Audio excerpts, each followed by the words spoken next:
Hello everyone, welcome to my channel. I am back with another tutorial on GitHub Actions.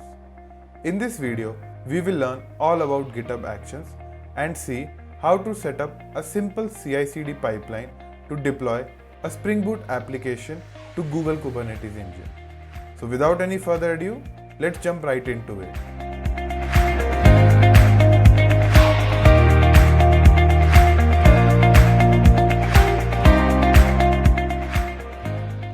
So what is GitHub Action?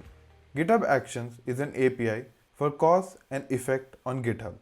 Orchestrate any workflow based on any event, while GitHub manages the execution, provides rich feedback, and secures every step along the way.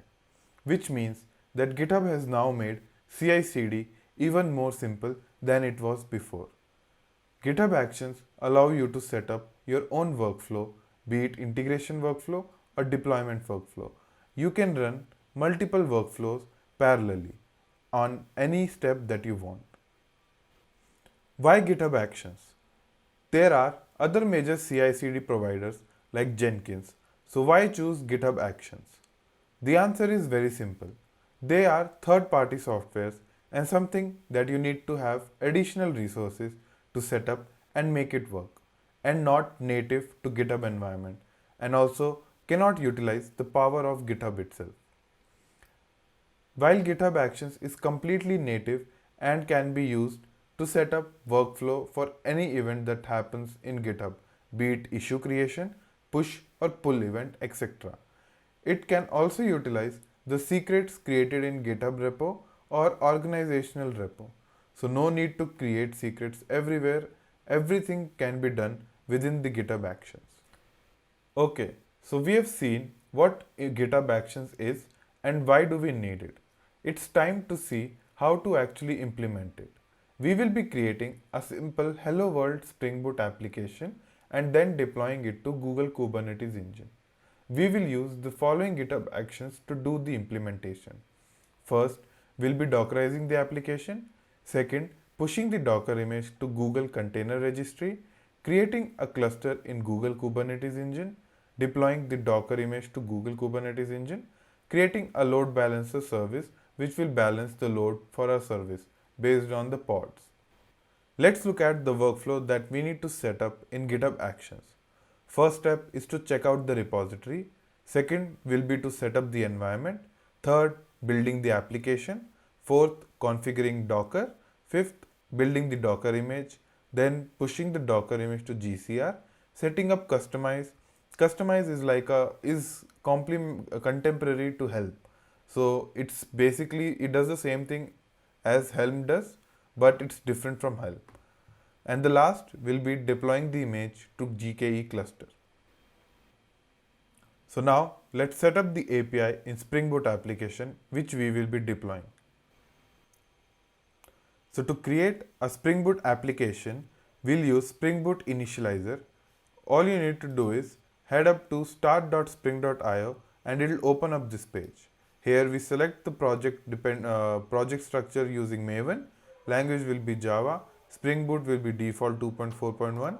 We'll update our group to era-drawn code, and demo will artifactor will be GitHub Actions GKE, because Google Kubernetes Engine is what we will be using. So GitHub Actions GKE and com.era-drawn code. So we'll use packaging jar and Java will be 8. And we'll add the dependency of Spring Web. We'll generate it, save it desktop, and let's save it. Now let's open up, we'll extract this. Let it extract. Yes, it extracted. Now let's open up our IntelliJ.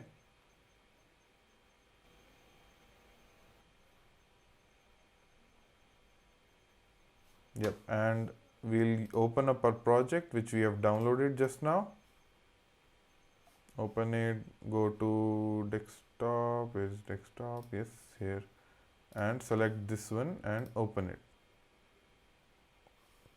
This will automatically load all the dependencies using the pom.xml and scan for all the dependencies that we have.